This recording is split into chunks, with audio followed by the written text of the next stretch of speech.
Okay, figuring out wheels on this thing. Wheels and tires. So these are the Icon 17 by 7s.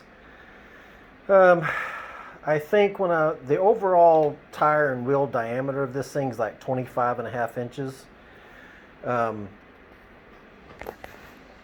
The weight of them, I'm not sure.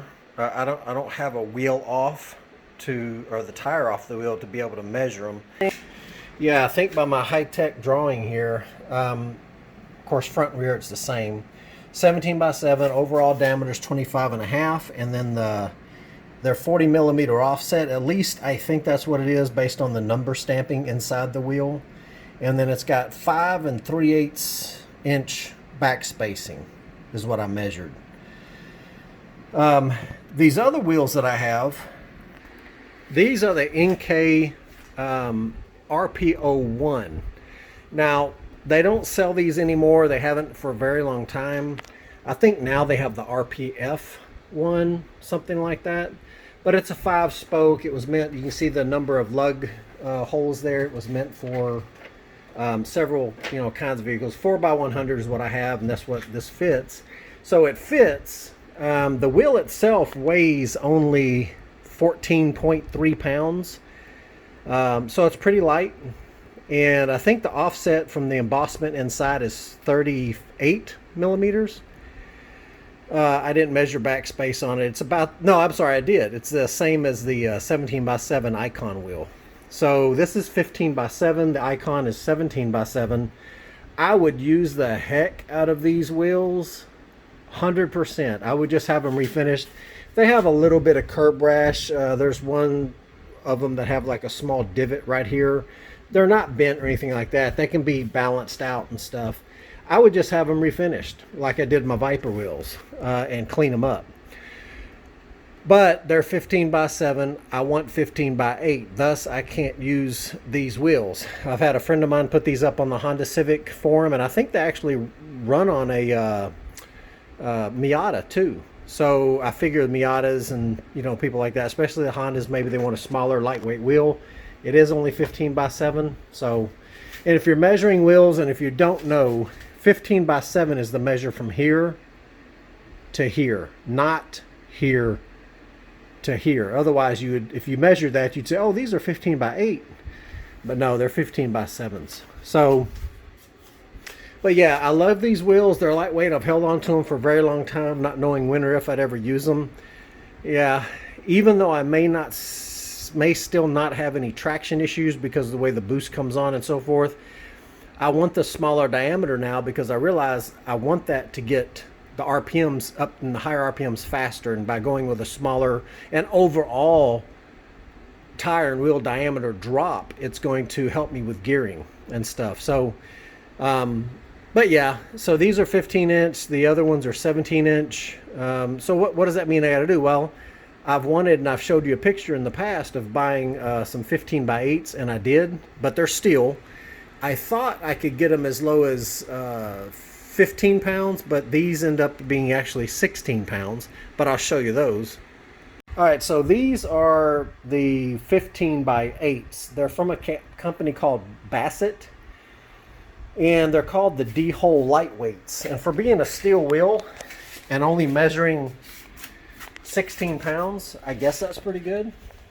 But anyway, now they're simplistic. They're not all shiny and silver and got all these multiple, and you see all that foam there. I did that because I wasn't sure I was going to keep them. I wanted to test fit them first for a couple reasons. One, I wanted to take a look and see how they appeared.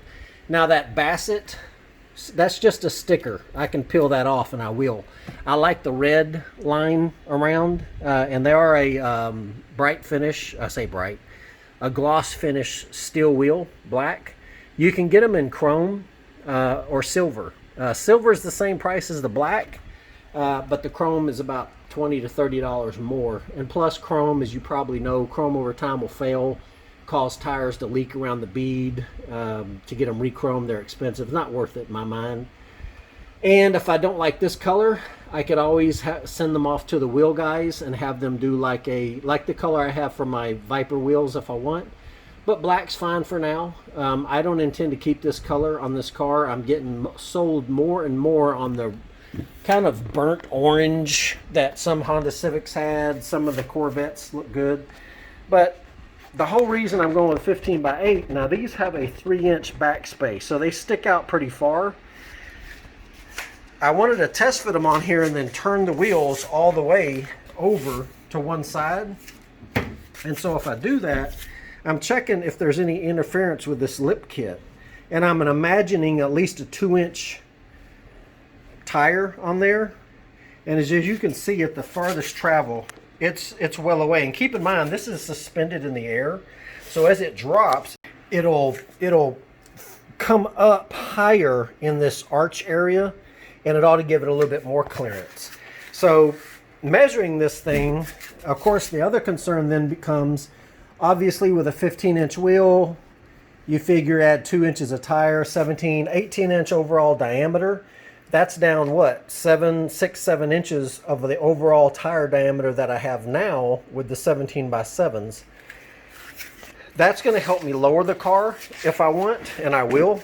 But I have plans to put on not only the lip kit, which I'll show you here in a little bit, but I want to put wide fender flares on here. And where the fender flares touch the lip kit, I'm going to want to try to blend those in there. And I found some online. I had already ordered some, but they're only like 2 3/4, 3-inch wide flares, and they taper at the edges down here to where, yes, they'll be wide at the top, but as they come down, they'll taper, and you'll see a lot of the tire right there. I don't want that. I want the actual tire to be covered up or brought into. So if you look at how far this is sticking out, okay, now these wheels, they're 15 by 8, and they have a 3-inch backspace, and you can order them with a 2-inch, 3-inch, 4-inch, 5-inch backspace, whatever you want. Let's measure. So I'm going to try to find the center of this fender here, which obviously probably is right in line with the strut right there.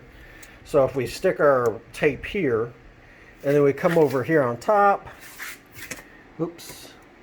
come here on top and watch the far lip of the rim. Okay, as I move in, the far lip of the rim disappears, and now you know that's about the very top of the rim. So we're sitting at what? Right at 4 inches, and if the tire has any kind of bead protection on it, it's going to come out, what, another 1/2 inch or something possibly? So if I'm getting fender flares that are only 4 inches, that's too far out, right? Well, keep in mind, I have an 1 3/4 spacer on this hub here, on all of them actually. So I can take that spacer off, and that will pull the tire in. We're in no danger of the wheel hitting the strut or anything there, even if we do that. So this is the wheel I'm going to go for. If I decide that after I take that 1 3/4 spacer out, it's pulled it too far in, I can get a 1/2 inch spacer or something like that. I'd feel better with a 1/2 inch spacer too. I know spacers get a bad rap. You got to buy some quality ones. The days, I think you've heard me rail on the Chinese before, and now we got the COVID-19 and we got all these other things going on. China's just a bad bet right now. When you buy products from them, they've taken so many cuts and so many, it's just not worth it. So I'm going to try to buy American as often as I can. When it comes to spacers, you need to make sure they're safe, especially the studs coming out, because you know on these spacers, you can buy the ones that you slide over on top of the tire, like this one. You can buy that kind, and I've got several of those. And those are okay. This one here is made for different bolt patterns. But if you're going to get a spacer like the one I have on here, 1 3/4, you wouldn't want to buy enough of these to equal 1 3/4. Then the wheel stud sticking out doesn't have enough stud for you to actually bolt the wheel to and be safe. So that's why they came out with ones that have the studs in them, and you bolt the spacer onto the hub where the regular lug nuts are at, and then the spacer itself has 4 studs sticking out of it that will give you plenty of room to, to torque down on the lug nut. So that's what I will do. If I decide it's too far in and I need a 1/2 inch out, or I can dial it in buying the appropriate spacer that I need, and I'll try to get the one that has the lug nut bolted on portion, the kind that you would use for that. So I like these wheels. They're not as light as I'd hoped they would be, because keep in mind also part of the deal about revving up fast and so forth, in addition to the smaller diameter changing the gearing, is lightweight. When you have less weight, it's less unsprung weight, and you're able to, you know, it's less weight overall in the car. It's less force is needed to spin in the case of wheels, so it gets up to RPM quicker. So I think this is probably going to be the perfect blend. Like I said, not as light as I wanted. It's not 14 like the Inkies, but it's also not as heavy as the 17 ones I have over there. I know when I bought them, there was no way they were only 16 pounds. I would estimate 17, 18 pounds. So I might lose, what, 2, 4, 6, 8 total unsprung weight pounds on here. But then again, I have the benefit of having the smaller diameter wheel to spin up quicker. So all that should be a recipe to help me, you know, get up faster in the rev range and get up there and take advantage of where the boost comes on at. Also, let me tell you, if you do go this route, let me try to get out on this here.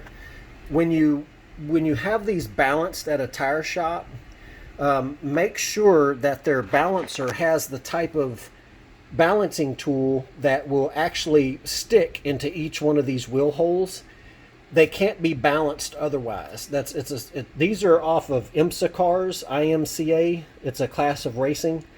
And as you can see, they got a pretty good deep dish on them, if I can show you that. I like that. I like how it's sunk in like that. It's got a pretty good lip right here. Here's my hand, and from my fingertip out to right there is where the lip comes out. You have to have a balancer that's able to stick in, almost like mounting lug nuts on each individual hole, and you can balance it that way. So just keep that in mind. If your tire shop doesn't have that, there are many tire shops that will have it, and just make sure you tell them that's how it has to be balanced. If they don't have that, you can't balance your wheels and tires there with them. Also, one other thing to note, if I can show you, that's where your valve stem's going to be. Okay, so it's going to be stuck inside. You're going to have to reach. I don't even think you can actually see it in here, but it's just behind the lip. There it is. You can see the hole there just a little bit. And get the camera just right. There's the hole for it right there. You see my finger. So that's where your stem is going to be at. Okay, they do that for some reason. I don't know the real reason why. You could buy these bead locked if you wanted to, but they're heavier and they don't come with the red ring on them. If you're interested, I'll go ahead and show you the part number for these. So I found them on Jegs. No, I'm sorry. I found the bead lock ones on Jegs. You don't need bead locks. They're heavier anyway. So I was able to get the part number, because if you go to Bassett's website, I guess it's because they don't sell directly from their website. They only sell through their vendors. They don't have part numbers. They don't have prices. You can't order it from them. I guess you could maybe if you call them, but their website doesn't have any kind of like a cart, and then you can purchase it from their site. So we figured out the part number. I did a search on Amazon for the part number. Came up, Speedway Motors is the ones that has a lot of this stuff in stock. So they had these in stock. So now I'm going to go ahead and order 4 more. And I'll have what I need to get the width now. The question is, tires. When I looked up the size tires that gave me the sidewall that I wanted, there was really only 2 options. And I'll show you pictures here as well. But this is a look from just down low, how wide of course, like I said, we're going to be bringing it in some we'll be taking the spacer out. So it's going to be a fairly wide ride.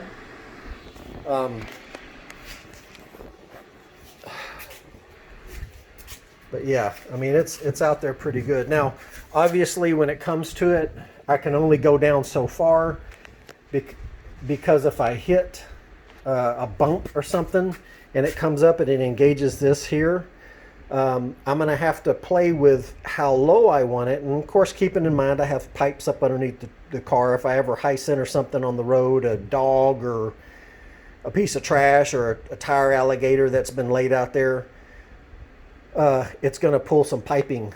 It may even hit the return oil pump line. And I'm actually thinking of something I'm going to do with that too, to get it to where I have a peace of mind that it won't be so easily hit if something does go underneath the car. But I may have to cut some of this off, depending.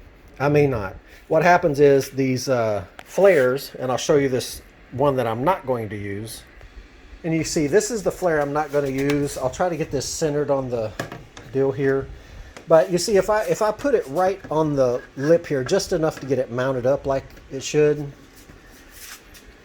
obviously it sticks way too far out. So this isn't going to be enough. Now, even with removing that spacer, it would still be too far out. But if you see what I was talking about, how it tapers down to right there, I don't like that. I could mount this right here on the lip, or I could bring it up higher and mount it up higher. It just depends. If I mount it up higher, I would have to cut the fender to facilitate the tire jounce and rebound for the suspension. So my goal is obviously to mount it as low as I can on here without contacting the wheel and tire once it's on the ground,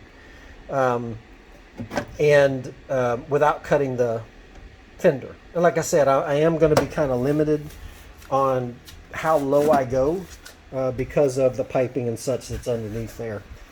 The Wings West kit. So this is a pretty terrible way to show you. The only reason is because obviously it's up on all four jack stands. The blue tape is being used as opposed to duct tape. And so what I did is at each corner of this lip, on this side over here and on the other side, on one side I have just a set screw in there. And you can see it right there. But then up underneath the front, there's about a 15-inch tab that you can actually like drill holes through it and through the front bumper, and you can use those pop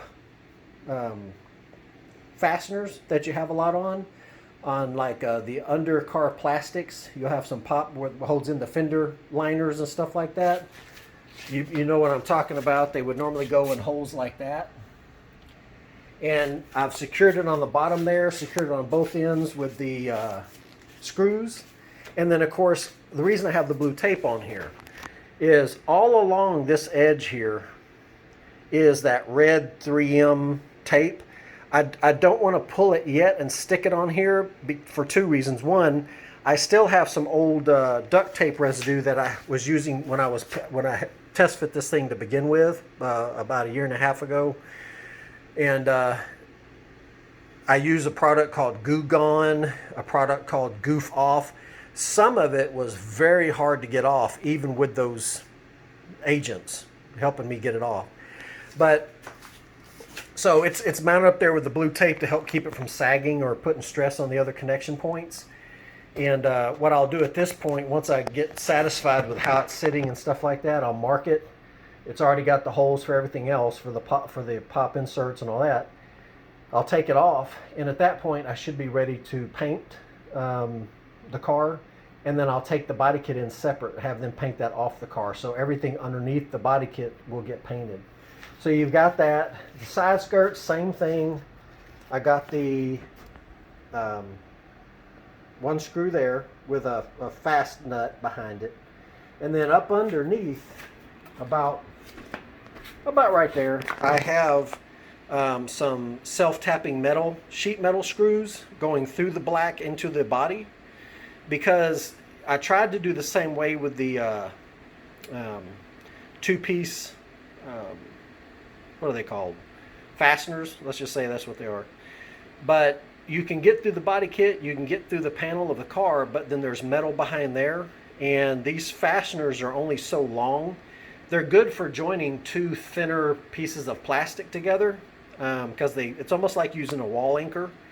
Once you get the centerpiece in, it spreads out and holds it, but it's not meant to travel through, what, 1/4 inch, 3/4, whatever the size is that you got to get through. So it's underneath the car. It's 3 or 4 of them each side. I spray painted the heads because I don't think those that I used are stainless, and over time it'll get rusted, and you won't see it unless you're under the car, but still. And so I've painted those with some some real good decent spray paint. Just kind of hit them a couple times just to cover them up. So I've got that there. Again, on this end here, got the same screw with a fast nut. Here, the amount of material that they give you to mount this thing doesn't yield for fast nuts to be used.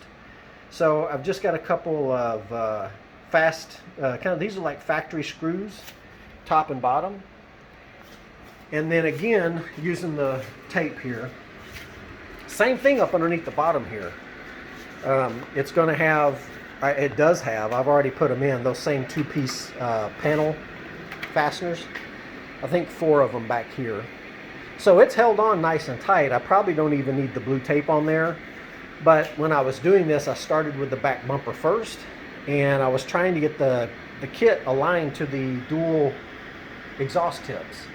And I didn't want the thing sagging down, and I was making adjustments and stuff like that. So I think the tips look good as far as where they're mounted right now. I might have to play with one of them. I think this side here is mounted a little over to the right of the hole than this one over here. So I'll play with all that and get that all straight. But as far as how far they stick out, I think they're relatively unison right there. This is about right in the middle of the bumper, looking kind of down at an angle. And they stick out about the same distance. So there's that. And of course, this one over here is mounted the same. So it was funny because when I first had this thing mounted, I used duct tape because, you call it 100-mile-an-hour tape for a reason. And I was driving around on the street looking as pathetic as that is. When I pulled off the tape, it pulled off some paint all along, mostly here on the little rocker portions here. But I didn't want that happening again on somewhere else on the paint. It doesn't really matter right now because it is getting painted. But it was kind of like this. I had a Texans decal on the car, and I knew better than to put it on paint, but I did. I didn't use any kind of adhesive remover or anything when I took it off, pulled it off, and off came the paint with it. Again, doesn't matter. It's getting painted. You just in case you're not painting your car anytime soon, then keep that in mind. This is the turbo symbol, the Redline turbo symbol from the Ion Redline. I could have ordered it as a generic turbo deal, but I said, you know what, I'm a purist, I'm going to keep it Saturn, and there you go. I think it's not gaudy sitting there. I think it looks okay. And last but not least, the hood. This is a Fiber Images. Now, back in the day, I haven't checked recently. I don't know if they're still in business or not. They used to be this, isn't it, for carbon fiber hoods. And I think I paid $700 at the time for this. I don't know what happened. It did sit outside, but the clear coat is gone. This piece is the only semblance of any kind of, and it's kind of not even there either. But I've seen a video on how to refinish these and re-clear coat them, and when I do it, I'll make sure I put enough coats of clear coat on there to make it last. Adjusted the hood, adjusted the fenders, just trying, look, it's not a show car. Whenever they do the paint, I'm going to make sure we do something about this here. It seems like whoever puts, I've seen it on many Saturns. It seems like when they put the license plate frame on, they mean it. They mean you to put it on forever. And they tighten it too tight and it makes a divot in the dill of the paint here. So this is all going to be filled up and fixed. I've got one little piece over here you can't see, I don't think. It's right at the joint. It's covered by the blue tape, but it's a little gouge in the rocker panel there. I'm going to have that fixed. I might even do that myself. Clear coat, leaving here too, or whatever that is. I heard that bird poop, if you let it stay on your car too long, it'll do this. That might have been the case here. Who knows? Because the bird poop's acidic and it eats through the paint. But that's definitely, the clear coat's gone. I can feel my finger, it's rough as you would drag your finger through it. So anyway, that's the small update for the look of the car. Those fender flares. I don't have a picture per se. I have this mechanical drawing of them. As you can see, they're 4 inches wide, and as opposed to the other ones that have just a straight come down and then a vertical finish on the front, I like how these come and they slope down like that, and then they still have the vertical finish piece on the outside. And of course, as you can see, they stay 4 inches the whole way down, except right here at the end, right where a lip kit may be, to where you can blend it in with it. So these are about $230 a pair, so I've got to wait on those, obviously. The sad thing is, on some of these things, if you don't get them soon enough, they're gone. The people who make them are gone and stuff like that. So I've seen pictures of them on cars. I like the way they look. It would give me the wide look I'm looking for. And so that's pretty much it.